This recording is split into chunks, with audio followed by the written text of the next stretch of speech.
Estamos viendo Mateo capítulo 5. Obviamente va a tomarnos algo de tiempo estudiar todo esto. El Sermón del Monte toma los capítulos 5, capítulo 6 y capítulo 7. Y yo creo que todo esto fue presentado por nuestro Señor como un sermón en una ocasión en particular. Y claro, estas verdades fueron una y otra vez enseñadas por Él en diferentes puntos, en diferentes intervalos, en diferentes ubicaciones. Pero hay una fortaleza y poder tremendas al colocar todo esto como un gran sermón. Y vamos a tomar mucho tiempo para estudiar estas verdades revolucionarias, estas verdades que azotaron al mundo como una especie de bomba y explotaron en las mentes de aquellos que las oyeron. Pero permítame comenzar nuestro estudio de esta sección maravillosa, un estudio que sin duda alguna va a durar muchos meses por venir con esta afirmación. Jesús está ocupado en proveerle a la gente felicidad. Y esa es la razón por la que hemos titulado este mensaje de apertura La felicidad es. Tristemente, no todo el mundo realmente entiende eso. No todo el mundo realmente entiende o cree eso. De hecho, hay muchos cristianos que no están demasiado seguros de que realmente experimentan la realidad de la verdadera felicidad. Pero Jesús está ocupado en traer felicidad.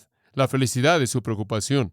Ahora, esto es muy evidente para nosotros porque aquí, en el primer sermón jamás registrado, como jamás predicado por Jesús, conforme entramos en los Evangelios, la primera vez que vemos un sermón de nuestro Señor, es un sermón que comienza con el tema resonante de la felicidad. Usted notará en el versículo 1 y en adelante, ve la palabra bienaventurados, usada 9 veces. La palabra simplemente significa felicidad o feliz, y podemos leerlas de esta manera. Viendo la multitud, subió al monte y sentándose vinieron a él sus discípulos. Y abriendo su boca les enseñaba diciendo: Felices los pobres en espíritu, porque de ellos es el reino de los cielos. Felices los que lloran, porque ellos recibirán consolación. Felices los mansos, porque ellos recibirán la tierra por heredad. Felices los que tienen hambre y sed de justicia, porque ellos serán saciados.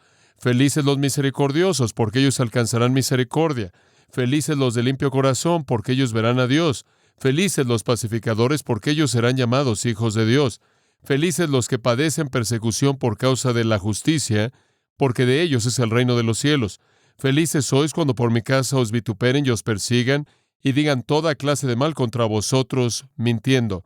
Gozaos y alegraos, porque vuestro galardón es grande en los cielos, porque así persiguieron a los profetas que fueron antes de vosotros. 9 veces vemos la palabra bienaventurados, la palabra felices. Y lo vuelvo a decir, el Señor está preocupado por traer felicidad. El Señor está preocupado por darle a los hombres y a las mujeres felicidad, bendición. El fin definitivo de todo esto en el versículo 12 es que estos puntos de felicidad resulten en gozo y alegría excesivos. Y entonces lo vuelvo a decir, Dios está preocupado porque nuestras vidas estén llenas de gozo, llenas de gusto, llenas de felicidad. Ahora esta es solo la introducción al sermón. Habiendo afirmado esa meta básica de su enseñanza, de traer felicidad verdadera, y no estoy hablando de la felicidad del mundo basada en las circunstancias, entraremos a eso a detalle conforme avanzamos, pero la verdadera felicidad es la meta, y como cualquier buen predicador, él afirma su objetivo al principio. El principio mismo del Sermón del Monte le presenta el punto entero del Sermón del Monte, y es que conozcamos la verdadera bienaventuranza, la felicidad real, el gozo real, el regocijo real, la recompensa divina genuina. Y después, a partir de ahí, él procede a hablar de cómo es que eso se vuelve posible, qué tipo de estilo de vida es lo que produce este tipo de felicidad. Eso se convierte en el tema recurrente a lo largo del capítulo 5, capítulo 6 y capítulo 7. Ahora tenemos que entender los elementos fundamentales antes de que podamos entender este sermón absolutamente fantástico. Creo que este es el sermón más grande jamás predicado. Tenemos que entender el cimiento. Entonces, en esta noche simplemente vamos a establecer algo del cimiento y vamos a darle algo de un enfoque de enseñanza para usted en lugar de un enfoque de predicación, pero tiene que entender estos elementos básicos para que el resto pueda ser entendido por usted. En primer lugar, quiero presentarle el contexto.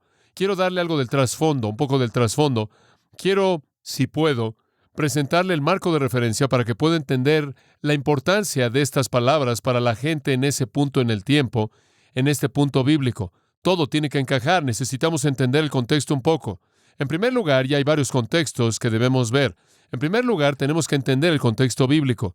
Con esto quiero decir un trasfondo bíblico. ¿En dónde estamos en la Biblia? ¿En dónde estamos en el flujo de la revelación de Dios? ¿En dónde estamos en el plan de Dios de revelar su verdad al hombre?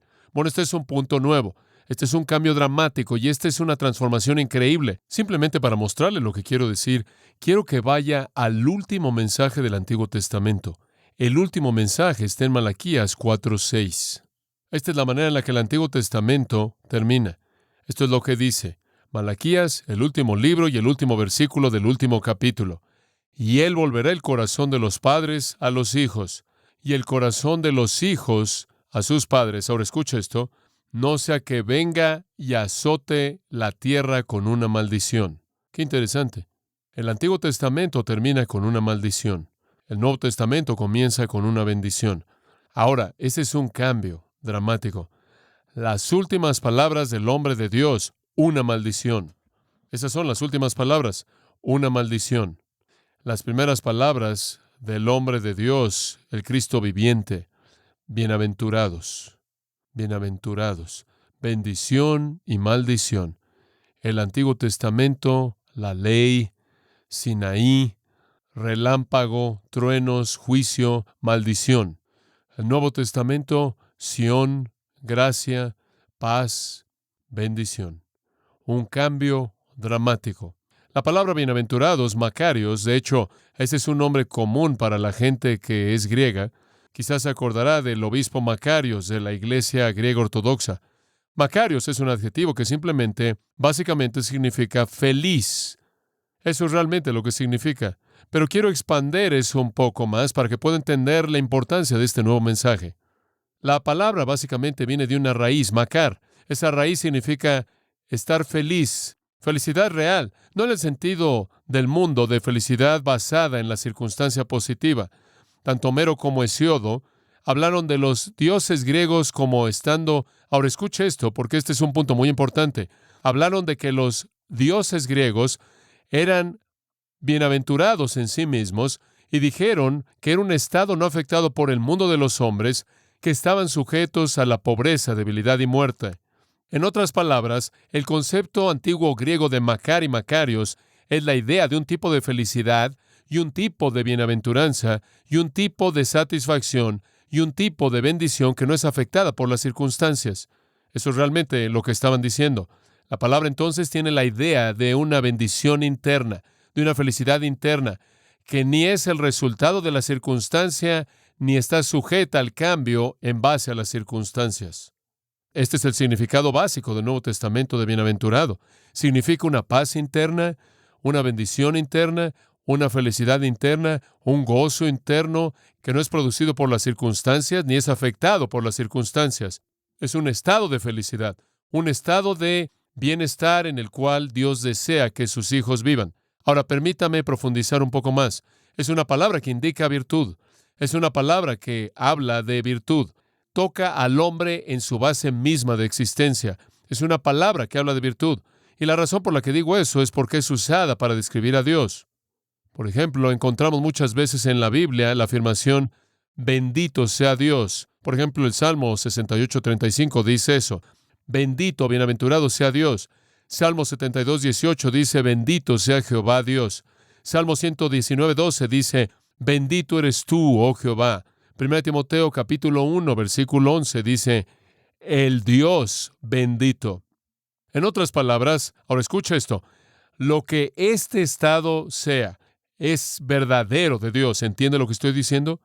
Sea lo que sea, es verdadero de Dios. Sea lo que sea, ser bienaventurado y bendito es verdad acerca de Dios. Ahora, debido a que esta palabra es usada de Dios, y por cierto, también es usada de nuestro Señor Jesucristo, en 1 Timoteo 6:15 dice, el Señor Jesucristo, quien es el bienaventurado y solo potentado, el Rey de reyes y Señor de señores. Entonces, esta bienaventuranza es una virtud que es característico de Dios, un aspecto característico que es real acerca de Dios y de Cristo. Ahora esto demanda que profundicemos más. Si lo que es esta bienaventuranza es el caso, es verdadero de Dios y es verdadero de Cristo, ahora escucha esto, entonces las únicas personas que jamás la experimentarán son aquellas que participan de Dios y participan de Cristo. Muy bien, no hay bienaventuranza fuera de eso. Pero Pedro nos dice en 2 de Pedro 1:4 que aquellos de nosotros que creemos en el Señor Jesucristo, escucha esto, somos participantes de la naturaleza divina, ¿verdad? Somos participantes de la naturaleza divina. La ventaja de eso, como se aplica aquí, es que podemos conocer la misma bienaventuranza, el mismo estado interno de satisfacción, la misma felicidad interna dentro de nosotros que es conocida por Dios y el Señor Jesucristo mismos. Qué cosa tan maravillosa es reconocer esto, entender esto. Macarios, entonces, es fundamentalmente un elemento de la esencia de Dios, y el hombre solo conocerá ese elemento si es participante de la naturaleza divina. Entonces, escuche, desde el principio es establecido, el Sermón del Monte no tiene nada que decir y nada que ofrecerle a alguien fuera de la fe en Jesucristo. Eso es elemental. Pero para aquellos de nosotros que conocemos y amamos al Señor Jesucristo, para aquellos de nosotros quienes por la fe en Cristo nos hemos convertido en participantes de la naturaleza divina, la misma bendición, la misma satisfacción, la misma felicidad, el mismo sentido de bienaventuranza, que es conocido por Dios de sí mismo y Cristo de sí mismo, puede ser conocido por nosotros de nosotros mismos. Es un pensamiento tremendo. Una vez que una persona conoce a Dios mediante Cristo, la bienaventuranza se vuelve disponible para él o ella. Entonces, para comenzar, escuche esto, que cuando hablamos de felicidad o cuando hablamos de bienaventuranza, es en un contexto bíblico y no está hablando de una actitud superficial basada en las circunstancias, está hablando acerca de una actitud interna basada en la morada misma de la naturaleza de Dios mismo. Entonces vemos que esto es algo tremendo que Dios está diciendo, que mientras que el antiguo pacto termina con una maldición, el nuevo comienza con el potencial de que la naturaleza misma de Dios mora en el creyente de tal manera que haya una bienaventuranza que solo es verdadera de Dios mismo. No sé si usted entiende eso. Esto es algo totalmente asombroso, que usted y yo podamos ser participantes de la naturaleza divina como para conocer la bendición misma que el Dios eterno conoce en su propia mente. Ese es el tipo de satisfacción que Dios quiere para nosotros. El Antiguo Testamento es el libro de Adán, y Adán es su historia y la historia del Antiguo Testamento. Es una historia algo triste. El primer rey en la tierra fue Adán, y fue dicho por Dios a Adán que él tenía dominio sobre la tierra. Él fue el primer monarca, pero él cayó, y desde que él cayó, el Antiguo Testamento tuvo que terminar. Y debido a que él cayó, el Antiguo Testamento tuvo que terminar con una maldición. Pero en el Nuevo Testamento hay un nuevo rey, y esa es la razón por la que Mateo comienza el Nuevo Testamento, porque él es el que presenta al rey. El rey es presentado inmediatamente. El último Adán, el postrer Adán, el segundo Adán, el que es mayor que Adán, y él es un rey quien no cae. El primer rey cayó y dejó una maldición. El segundo rey reina y deja una bendición. Un escritor lo dijo de esta manera: el primer Adán fue probado en un huerto hermoso y fracasó. El postrer Adán fue probado en un desierto peligroso y tuvo éxito. Debido a que el primer Adán fue un ladrón, él fue expulsado del paraíso, pero el postrer Adán convirtió a un ladrón en una cruz y dijo: hoy estarás conmigo en el paraíso. El libro de las generaciones del primer Adán termina con una maldición. El libro de las generaciones de Jesucristo termina con una promesa: no habrá más maldición. Así termina Apocalipsis. Entonces el Antiguo Testamento nos dio una ley para mostrar al hombre en su miseria, y el Nuevo Testamento nos da vida para mostrar al hombre en su bendición. Gran diferencia. Entonces Mateo nos presenta de manera inmediata, como hemos estado estudiando en nuestro estudio, nos presenta de manera inmediata al nuevo rey, ¿no es cierto? Es una nueva realidad fantástica que amanece en la historia humana. Hay un nuevo rey, hay uno que puede revertir la maldición terrible de Adán. Inmediatamente, conforme llegamos al Nuevo Testamento, enfrentamos la presentación de Mateo del rey, y ya hemos estudiado la descendencia del rey, y hemos estudiado la llegada del rey, y hemos estudiado la adoración del rey, y hemos estudiado la expectativa profética del rey, y hemos estudiado el proclamador del rey, Juan el Bautista, y la afirmación del rey, y la ventaja del rey conforme él ganó en su tentación, y la actividad del rey. Y ahora llegamos al discurso del rey, el manifiesto del monarca mismo. Y el Sermón del Monte es la afirmación grandiosa del rey conforme abre su boca y pronuncia bendición en lugar de maldición a aquellos que la desean. Ese es el contexto bíblico general en el que este sermón es presentado. Una nueva época, un nuevo rey, un nuevo mensaje. Pero también está el hecho de que conforme usted estudia las bienaventuranzas, conforme este mensaje bendito es dado, parece algo paradójico. Y Mateo está presentando un reino que realmente no encaja con lo que la mayoría de la gente habría esperado. Como puede ver, la felicidad como Mateo la bosqueja aquí en las palabras de Jesús no es exactamente la manera en la que el mundo lo entendería. De hecho, dice que las personas felices son los pobres en espíritu, los que lloran, los mansos, los que tienen hambre y sed, los misericordiosos, los puros en corazón, los pacificadores, los perseguidos, los calumniados. Ahora usted dice, espera un momento, no estoy seguro de que yo quiero ese tipo de felicidad. Se oye como miseria con otro nombre. Debes estar bromeando. Bueno, ese es el punto. Hay una paradoja. Porque a lo largo de esto, en conexión con la felicidad está la miseria. Y voy a decirlo en este punto y usted lo va a ver conforme avanzamos. La miseria es la clave para la felicidad. Dice usted, ahora espera un momento, ¿la miseria es la clave de la felicidad? Es correcto. Veremos eso conforme avanzamos a detalle. Pero para la mayoría de la gente, todo esto parece totalmente absurdo. Un escritor dijo esto, es como si Jesús se metió al mostrador de la vida y cambió todos los precios. Está al revés. ¿Qué quieres decir, que la felicidad sale de la miseria? ¿Qué estás diciendo? ¿Por qué dice, hombre, mira, la felicidad es... Tenemos libros de eso, la felicidad es esto y aquello. Usted sabe, trabajamos mucho en eso. La felicidad es el que busca lo que quiere, que aplasta a todo mundo. Y el hombre que tiene lo que quiere, cuando quiere, donde quiere, como lo quiere, eso es la felicidad. La felicidad es el macho. La felicidad es hacer lo que usted quiere. La felicidad es disfrutar de la vida al máximo. Eso es felicidad. La felicidad es adquirir las cosas del mundo. Felices los ricos, y felices los nobles, y felices los famosos, y felices son los populares. Pero no es así. El mensaje de este rey realmente no encaja con el retrato. Y Mateo es tan dinámico en una presentación así, porque su mensaje simplemente derriba las actitudes mundanas, inclusive las del pueblo judío mismo, quien habría leído Mateo en primer lugar. Inclusive Séneca, el filósofo romano, el tutor de Nerón en el primer siglo, dijo esto, y cito, ¿qué es más vergonzoso que equiparar la bondad de almas racionales con aquello que es irracional? Lo que él estaba diciendo era que cualquier necio sabe que no puede llenar el alma vacía de un hombre con cosas externas. Usted no puede llenar una necesidad racional con un objeto irracional. Eso es lo que el mundo trata de hacer. Jesús viene al mundo para anunciar que el árbol de la felicidad no crece en la tierra maldecida. Y tengo que decirle eso. El árbol de la felicidad no crece en la tierra maldecida, pero tantos lo buscan. Piensa en Salomón. Salomón fue el rey más impresionante que jamás vivió. Si alguien debió haber estado feliz según el estándar del mundo, él debió haber sido. Él tenía nobleza. Escuche, su descendencia era la línea real de David, mediante la cual el Mesías vendría, el linaje más noble y real en la historia del mundo. No hubo con mayor nobleza que Salomón. Su palacio era lo mejor en la tierra y estaba ubicado en la ciudad de Dios, la ciudad de Jerusalén. Su riqueza era tan incontable y su tesoro tan vasto que el Antiguo Testamento dice que la plata era tan común como las rocas.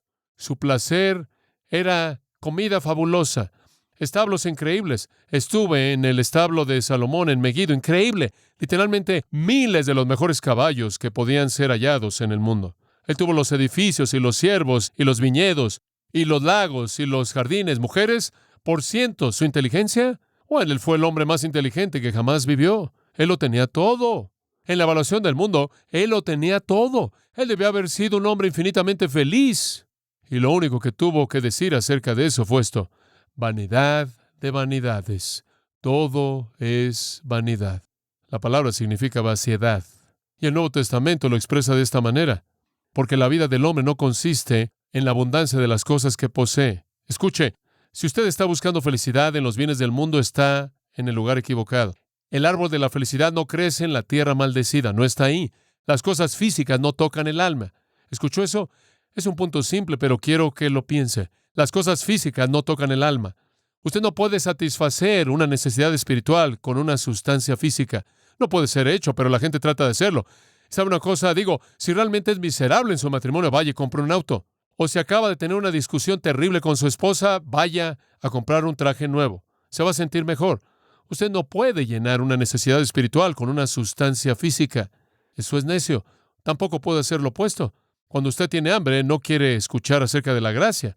Usted quiere cenar. Y cuando usted está en el desierto y está muriéndose de sed, no quiere que alguien le hable de la misericordia maravillosa de Dios, quiere agua. Usted no puede satisfacer una necesidad física con una sustancia espiritual.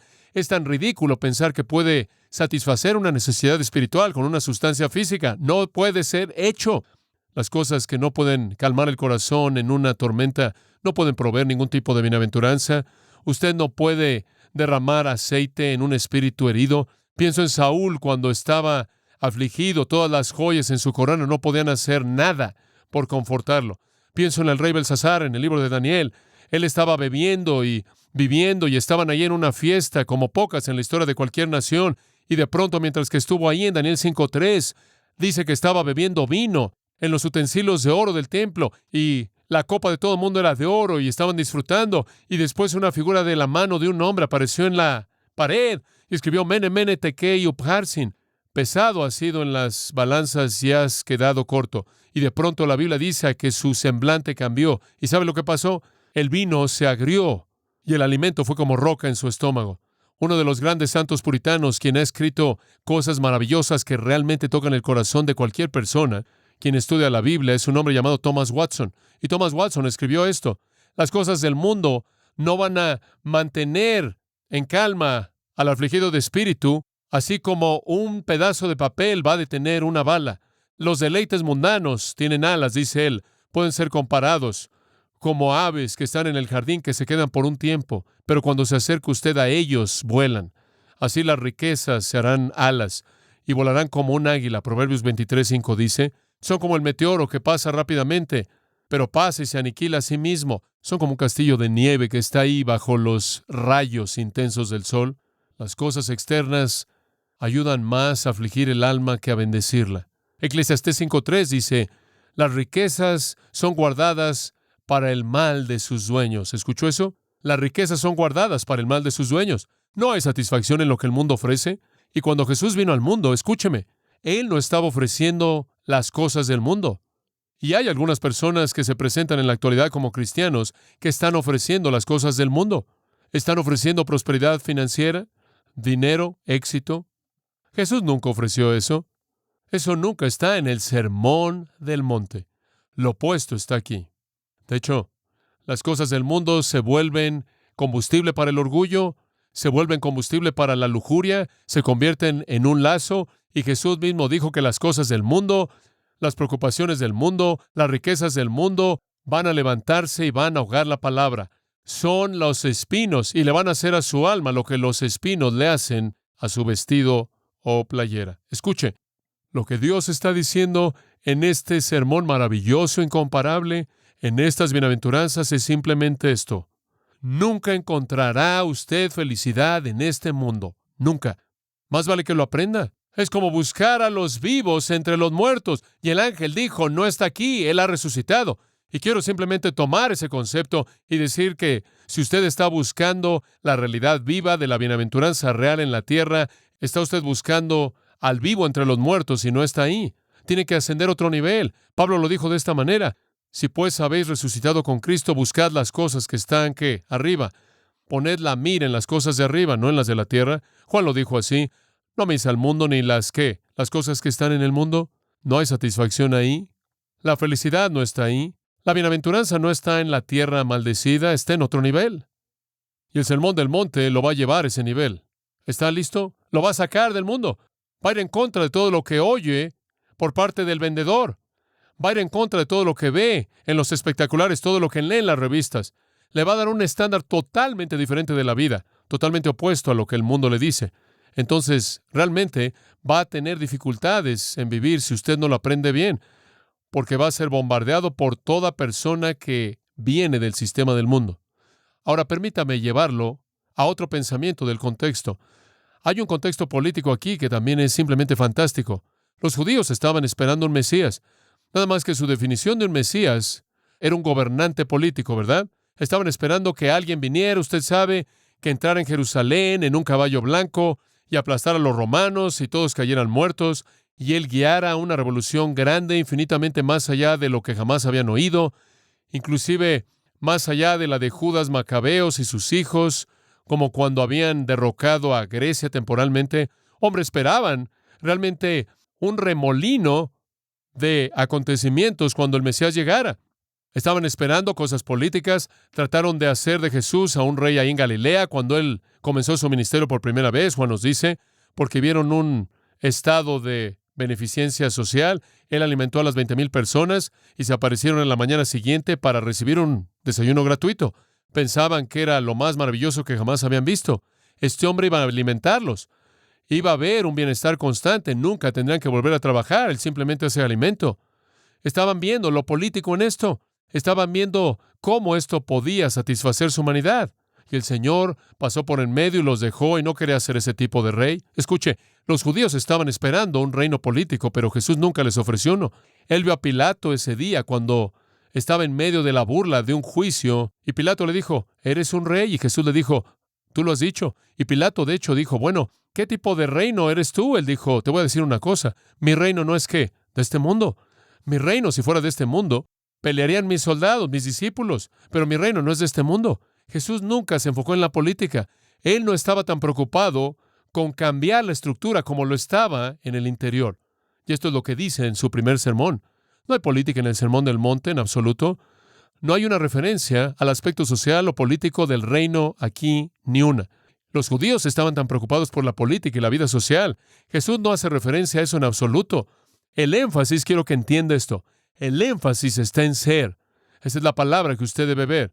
El énfasis está en ser, no en gobernar o poseer, sino en ser. En otras palabras, Él no busca lo que los hombres hacen, Él busca lo que los hombres son, porque lo que son va a determinar lo que hacen. Todos los ideales que son dados en el Sermón del Monte son opuestos a las ideas humanas acerca del gobierno, ideas humanas acerca de reinos. De hecho, las personas más exaltadas en el reino de Cristo serían las más bajas de lo bajo en la evaluación del mundo. ¿Sabe usted quién fue el hombre más grande que jamás vivió hasta este entonces? ¿Quién fue? Juan el Bautista. En lo que al mundo concierne, él no era nada más que un loco que andaba ahí en un traje de Tarzán modificado comiendo insectos. Y ni siquiera era parte del sistema religioso. Jesús dijo que él fue el hombre más grande que jamás había vivido. Y él procedió a decir, pero hay uno mayor que él. ¿Sabe quién es?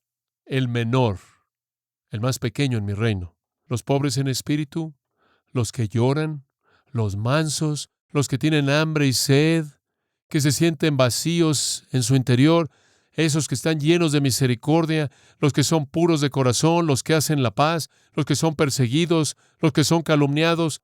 Eso se oye para mí como la lista más grande de perdedores que jamás he visto. Bueno, por los estándares del mundo lo son. El mundo dice, demanda tus derechos, sé prominente, busca la cúspide, aférrate a tu orgullo. Este es un tipo diferente de reino. Inclusive promueve persecución sin venganza y bendice a aquellos que viven de esa manera. Es un reino espiritual. Entonces el aspecto político de este mensaje era devastador. Era absolutamente opuesto a lo que ellos esperaban que dijera un Mesías. Ahora quiero hablar tan solo de un área más acerca del contexto religioso para que tenga usted una idea general del enfoque del Sermón del Monte. Hemos visto un poco del contexto bíblico, hemos visto un poco de la perspectiva de Mateo, algo de cómo el mundo lo vería, algo de la política de esto, pero ahora quiero que vea la escena religiosa. Realmente es fascinante. Jesús estaba confrontando a una sociedad muy religiosa, de hecho, una sociedad llena de gente religiosa. Eran ritualistas profesionales, y ese es un trasfondo importante. Permítame tan solo dividirlos en 4 grupos. Había 4 grupos primordiales dentro de la religión del judaísmo: los fariseos, los saduceos, los esenios y los celotes. Hemos hablado de ellos en otras ocasiones. En primer lugar, los fariseos. Aquí vamos. Los fariseos creían que la felicidad se encontraba en la tradición o el legalismo. Se aferraban al pasado. Mucho. Ellos creían que la felicidad real venía mediante obedecer las tradiciones de los padres. Después estaban los saduceos. Y los saduceos creían que la felicidad se encontraba en el presente, en el modernismo, en el liberalismo. No en el pasado. Hombre, estamos aquí, tenemos que hacerlo así. una religión actualizada, un liberalismo nuevo. Olvida lo pasado. Y sabe una cosa, en un sentido, ambos tenían algo de verdad. Los fariseos tenían razón. La religión verdadera tiene que estar basada en el pasado. Los saduceos tenían algo de verdad, porque la verdadera religión también tiene que operar en el presente, funcionar en la actualidad. Y después estaban los escenos. Y los escenos dijeron, no, la felicidad está en la separación del mundo. Oh, se oye bien, ¿no es cierto? Nada más que estaban hablando acerca de separación geográfica. Simplemente se salieron de la ciudad. Hace años atrás hubo un anuncio en una revista cristiana publicada por una de las universidades más fundamentales cristianas que decía que la escuela estaba ubicada a más de 18 kilómetros del pecado más cercano. Y nada más, como comentario al margen, quiero decir que eso nos encantará que así fuera. Pero los escenos creían que debíamos salirnos de la ciudad, en donde no había pecado. Entonces estaban los fariseos, los saduceos, los escenos, y estaban los celotes. Y los celotes dijeron que la felicidad se encontraba en la rebelión política. La felicidad se encuentra en la revolución. La felicidad se encuentra en derrocar a Roma. Entonces, como puede ver, los fariseos estaban diciendo, vamos hacia atrás. Y los saduceos estaban diciendo, vamos hacia adelante. Los escenos estaban diciendo, salgamos. Y los celotes estaban diciendo, vamos en contra. Y los fariseos eran los nostálgicos. Y los saduceos eran los modernistas, que estaban comprando muebles daneses. Y los escenes eran los que se aislaban. Estaban ahí apilados en un monasterio en algún lugar. Y los celotes eran los llamados activistas sociales, religiosos. ¡Qué desastre! Se oye exactamente como 1978 para mí. Tenemos religiosos que viven en el pasado. Tenemos a liberales que están tratando de inventar una nueva religión para la actualidad. Tenemos a personas que creen que la vida santa es una cuestión de geografía y simplemente quieren asegurarse de que nunca se acerquen a nada que se ve como pecado. Y después tenemos a personas que creen que la religión es cuestión de desfilar y marchar en algún lugar. Jesús estaba confrontando a una sociedad entera de religiosos. Todos tenían su propia idea y el punto que Jesús estaba presentando era, oigan, ¿saben una cosa? Todos están mal, todos ustedes. Para el fariseo les estaba diciendo, la religión no es cuestión de asuntos externos. Y para el saduceo le estaba diciendo, la religión no es cuestión de filosofía humana inventada para acomodar al día actual. Y al esceno, él estaba diciendo, créeme, la religión no es cuestión de ubicación geográfica. Y a los celotes él estaba diciendo, ni la religión es cuestión de activismo social. Lo que él estaba diciendo es esto, mi reino está en el interior, ¿se da cuenta? Es interno. Ese es el punto. Ese es el mensaje entero de Jesús al mundo. Esa es la base entera del Sermón del Monte. Está adentro, no afuera. No rituales externos, no filosofía externa, no ubicación externa, ni monasterios, ni nada de eso. No activismo exterior. Es interno. Lo que Jesús está diciendo aquí, yo creo, abre la puerta del nuevo pacto del cual Jeremías dijo, Dios escribirá su ley en sus partes internas. ¿Se da cuenta? Pasando al interior. Y entonces Jesús lo resumió al decirles, miren, los fariseos, los saduceos, los escenos, los celotes y toda persona quien era un conglomerado de todo eso o estaba en medio de estos cuatro grupos, quiero decirles a todos algo. A menos de que su justicia sobrepase ese tipo de justicia, no entraréis en mi reino, ¿lo ve? A menos de que tengan más a favor de ustedes que lo externo, no tienen parte en mi reino, porque como dije antes, no hay fuente de bendición en la tierra maldecida. Está más allá de eso. Toda esa religión estaba lidiando con lo externo, y el Sermón del Monte invade el pensamiento judío con un golpe, al decirle que la bienaventuranza verdadera viene desde adentro, no de afuera. Lo mismo es el caso en la actualidad. No encuentre consuelo en el hecho usted de que tiene la teología correcta. Los liberales no pueden consolarse a sí mismos con el hecho de que tienen esta nueva teoría o que la Biblia no es la palabra de Dios, realmente la han actualizado. Hombre, son realmente contemporáneos, están siguiendo la manera de pensar de la época. Un hombre no puede consolarse a sí mismo en el hecho de que se ha alejado del mundo y se ha mudado a un monasterio y se sienta ahí, contempla a Dios sin distracción de las cosas del mundo. Ni un hombre puede consolarse a sí mismo porque cree que es un activista social y él anda por todos lados tratando de enderezar a la sociedad. Estas no son las cosas que busca Jesús. O en últimas, todas esas cosas tienen parte de la verdad, ¿no es cierto? Necesitamos estar involucrados socialmente y necesitamos estar apartados para Dios y necesitamos ser actuales, y necesitamos estar basados en el pasado, pero en y por sí mismos son externos, y Dios busca lo interior. Allá atrás, en 1 Samuel 16:7, el Señor lo presentó cuando dijo: el Señor, Jehová, ve el corazón. Y Proverbios 4:23 dice: sobre toda cosa guardada, guarda tu corazón, porque de él mana la vida. Bueno, más vale que guarde su corazón, ese es el punto. Bueno, ¿sabe una cosa? Si usted se encarga de su corazón espiritual, como usted cuida de su corazón físico, será sorprendente, ¿no es cierto? La gente en la actualidad literalmente está enloqueciendo por proteger su corazón. Gente corriendo por todos lados, andando en bicicleta, corriendo arriba y abajo. Tiene que cuidar del corazón. Puede ir al centro comercial y meter su brazo en algo ahora. Mete ahí una moneda y le va a decir cómo está su corazón. ¿Alguna vez ha hecho eso? Lee su presión arterial, hombre. Cuide su corazón, guarde ese corazón. Y si usted tiene un pequeño problema, hombre, quite la grasa y el colesterol. Cuidado con los triglicéridos y demás, y demás. Y sabe una cosa, la Biblia dice: más vale que guarde el corazón, que es lo que importa. Ese es el verdadero corazón. En el pensamiento hebreo, de ahí fluía todo el conocimiento de Dios, la mente. Escuche, si hiciéramos tanto para proteger nuestro corazón espiritual como lo hacemos para proteger nuestro corazón físico, estaríamos en gran forma espiritualmente. Pero algunas veces simplemente ignoramos esa área, y eso es lo que busca Jesús. En Lucas 11:39, una traducción es maravillosa en este pasaje. Escuche lo que dice. Jesús dijo: ahora tienen el hábito de limpiarlo de afuera de sus tazas y platos, pero por dentro están llenos de avaricia y impiedad, necios. ¿Acaso el que hizo lo de afuera no hizo también lo de adentro? Dedíquense de una vez por todas a su persona interior para que todo lo demás sea limpio. ¿Se da cuenta? Ese fue el mensaje de Jesús. Ese es el corazón del Sermón del Monte. Ahora, en base a ese contexto y al panorama que acabamos de ver, quiero que es importante que estudie esto. ¿Se da cuenta? Realmente importante. Creo que hay por lo menos 5 razones por las que es importante. Simplemente se las voy a dar rápidamente. Número 1, porque el Sermón del Monte le va a mostrar la necesidad absoluta del nuevo nacimiento. El Sermón del Monte le va a mostrar que usted nunca puede agradar a Dios por sí mismo, en su carne. Nunca. Y como dije al principio, las únicas personas que van a conocer la bienaventuranza son las personas que conocen que la bienaventuranza es un atributo de Dios y son participantes de la naturaleza divina, lo pueden conocer y experimentar. Escuche, el Sermón del Monte para mí va mucho más allá de la ley de Moisés al mostrarnos la necesidad de salvación. Usted no puede vivir un día en una condición bienaventurada, fuera del nuevo nacimiento en Jesucristo. Es lo más grandioso en el Nuevo Testamento para mostrarle al hombre la situación desesperada en la que está sin Dios. Lo segundo, creo que debemos estudiar el Sermón del Monte, no solo porque muestra la necesidad absoluta de nuevo nacimiento, sino porque apunta de manera clara a Jesucristo.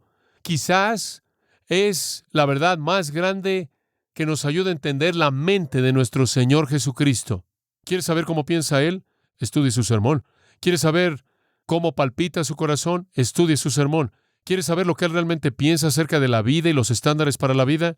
Estudie el sermón. En tercer lugar, debemos estudiar el Sermón del Monte porque es la única manera de encontrar la felicidad para los cristianos. Si quiere ser feliz, si quiere estar realmente lleno del Espíritu, no debe estar buscando alguna experiencia mística, no debe estar buscando algún tipo de sueño que no pueda alcanzar, no debe estar asistiendo a reunión tras reunión para tratar de encontrarlo en el aire. Si quiere conocer la felicidad y la bienaventuranza y el gozo, entonces simplemente estudie el Sermón del Monte y practíquelo. Y añadiré otra cosa, creo que debemos estudiarlo porque es el mejor medio que conozco de evangelismo. Dice usted, ¿qué quieres decir evangelismo? Le voy a decir esto. Si vivimos el Sermón del Monte, vamos a voltear al mundo de cabeza. Es la herramienta más grande de evangelismo que hay, vivir este tipo de vida. Y después, finalmente, debemos estudiar el Sermón del Monte y vivirlo porque agrada a Dios. Y sabe una cosa, ese es un privilegio. Que John MacArthur pecaminoso, simplemente yo, como Pablo estaba cantando, simplemente yo pudiera agradar a Dios. ¡Qué pensamiento tan increíble! Suficientes razones como para estudiar el Sermón del Monte. Suficientes razones como para entregarnos a Él. Permítame terminar conforme concluimos los primeros 2 versículos para dar un paso más hacia adelante. La ocasión, ya hemos visto el contexto, simplemente quiero compartir otros puntos de manera breve. La ocasión, versículo 1, viendo las multitudes, vamos a detenernos ahí. A Jesús siempre le preocuparon las multitudes. ¿Y sabe qué dice en Mateo 9:36, Mateo 14:14? en Mateo 15:32, que cuando Él vio las multitudes, Él tuvo ¿qué? Compasión. Jesús vio a esa multitud de personas. La multitud está descrita en el versículo 23 al 25 del capítulo 4. Y recorrió Jesús toda Galilea, enseñando en las sinagogas de ellos y predicando el evangelio del reino y sanando toda enfermedad y toda dolencia en el pueblo.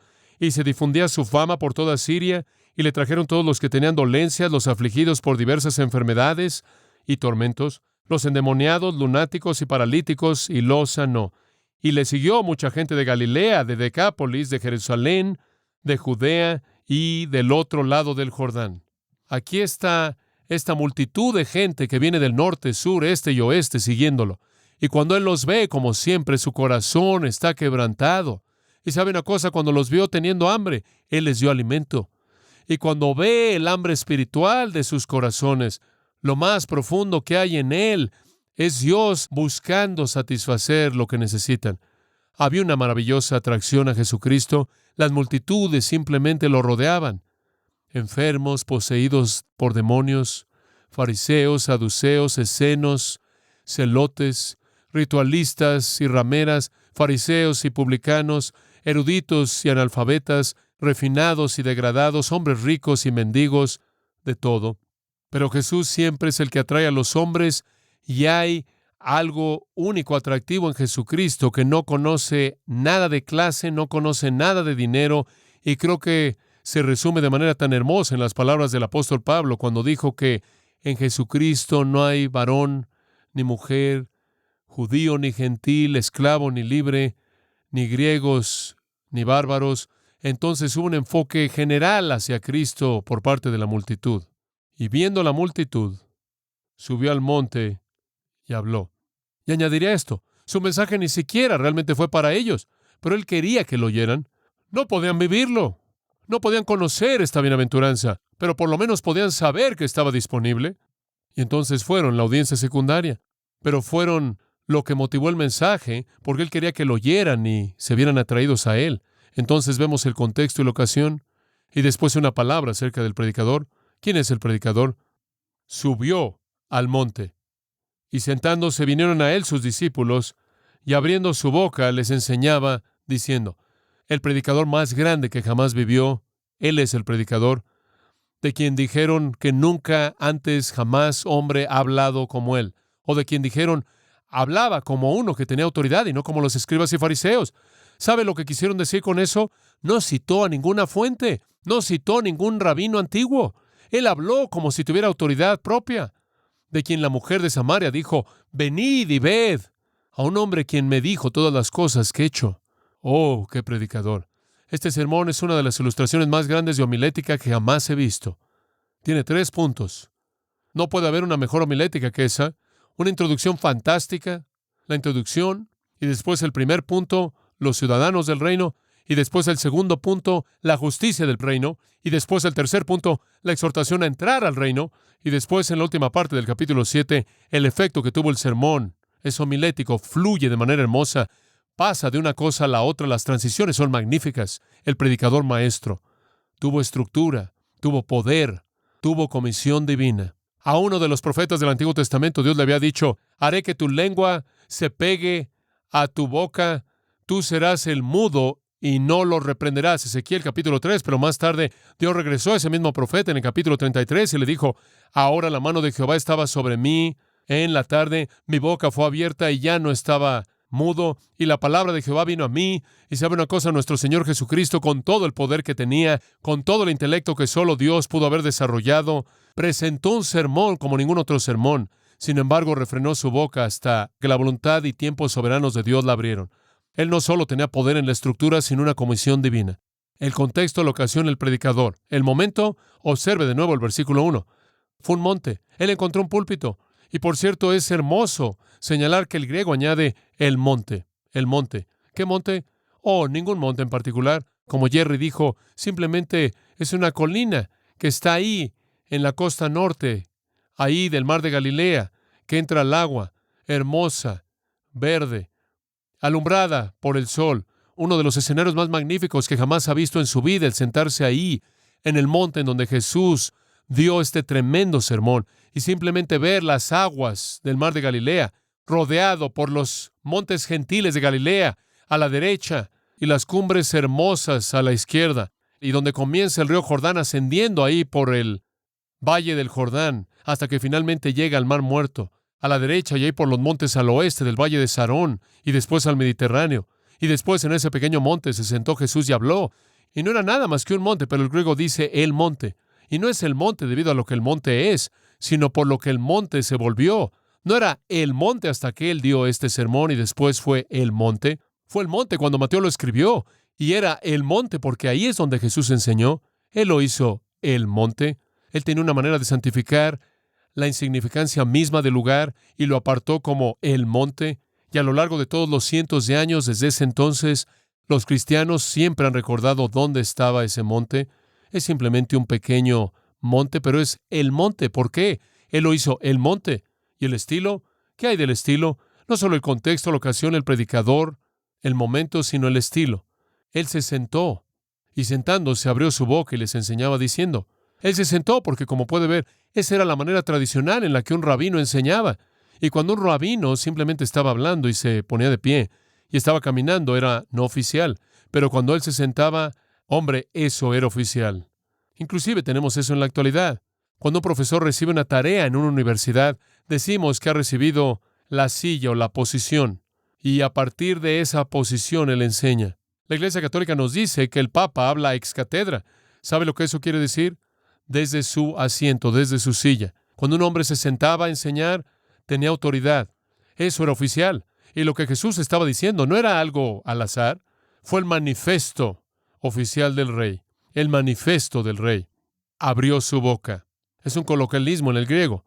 Un coloquialismo hermoso. Es usado de afirmaciones solemnes, dignas, serias, de peso. No es solo hablar por hablar. Esta es una enseñanza seria, de peso, digna. Y también esta frase, abriendo su boca, es usada en algunas referencias extrabíblicas para hablar de alguien que realmente comparte su corazón de manera íntima. Entonces, ser oficial fue solemne, fue serio, fue digno y fue su corazón. ¿Y quiénes fueron los destinatarios? Está ahí en el versículo 1. Vinieron a él sus discípulos. Como puede ver, ellos fueron el objetivo primordial, porque eran los únicos que podían conocer la bienaventuranza de la que él habló. Eran los únicos que podían vivir el Sermón del Monte. Eran los únicos que podían seguirlo. Eran los únicos que podían implementarlo, porque eran los únicos que eran participantes del poder mismo y la presencia de Dios en sus vidas. Solo fue posible para ellos.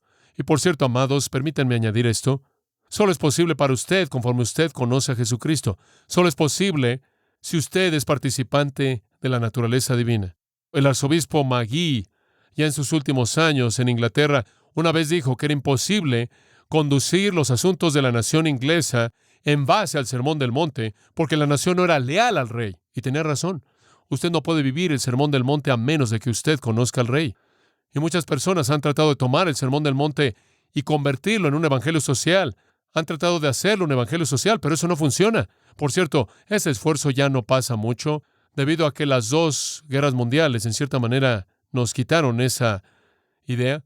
Hacer del Sermón del Monte el evangelio social fue golpeado realmente de manera fuerte por dos guerras mundiales. Will Durant, el conocido historiador mundial, dijo, en cualquier generación pueden haber 8 o 10 personas que estén vivas en el sentido de influencia continua 300 años después. Por ejemplo, Platón todavía lo es y Sócrates todavía lo es, pero en toda la civilización occidental, dice Durant, que no es cristiana, la persona que sobresale por encima del resto es Cristo. Él, sin duda alguna, fue la influencia más permanente en nuestros pensamientos, pero no en nuestras acciones, y esa es una modificación importante. Nuestras acciones rara vez son cristianas, pero nuestra teología con frecuencia lo es. Nos encantaría que pudiéramos comportarnos como Cristo. Fin de la cita. Y lo que Will Durant está diciendo, y esto estuvo en el diario El Chicago Tribune hace un mes atrás, lo que él está diciendo es que usted no puede vivir el Sermón del Monte. Sus enseñanzas son maravillosas, nada más que no podemos hacerlas funcionar, y la razón es por la que no es un participante de la naturaleza divina. No hay recurso. Entonces Jesús le enseñó a sus discípulos porque solo ellos podían vivirlo, solo ellos podían cumplirlo, solo ellos podían implementarlo, y usted y yo, quienes conocemos al mismo Cristo, podemos conocer la misma bienaventuranza. Finalmente, la enseñanza misma viene en los versículos 3 al 12. Bienaventurados, bienaventurados, bienaventurados, bienaventurados. Oh, es una lección tremenda. Lo que Él tiene que decirnos aquí es profundo y transforma la vida. Yo creo que nuestra iglesia será diferente cuando terminemos con esto. No creo que usted pueda estudiar el Sermón del Monte y ser el mismo. Yo no. Dios ya ha estado haciendo cosas en mi corazón. Comprometámonos con ser el tipo de personas que Dios quiere que seamos, recordando esto, que tenemos la capacidad, si conocemos al Señor Jesucristo, el ver esto como una realidad de nuestras vidas para su gloria y nuestra bienaventuranza. Oremos. Padre, es con gran gozo que nos embarcamos en esta aventura de estudiar esta verdad maravillosa. Te damos gracias, nuestro Señor, por traernos a este punto, al lugar en el que nuestros corazones están abiertos y listos para recibirlo. Padre, sabemos que la recepción es solo para aquellos que aman al Señor Jesucristo, solo aquellos que dentro de ellos vive la vida misma de Dios, que pueden conocer la bienaventuranza de Dios. Enséñanos, Padre, el poder de este mensaje en nuestras vidas y en nuestro mundo. Te alabamos en el nombre de Cristo. Amén.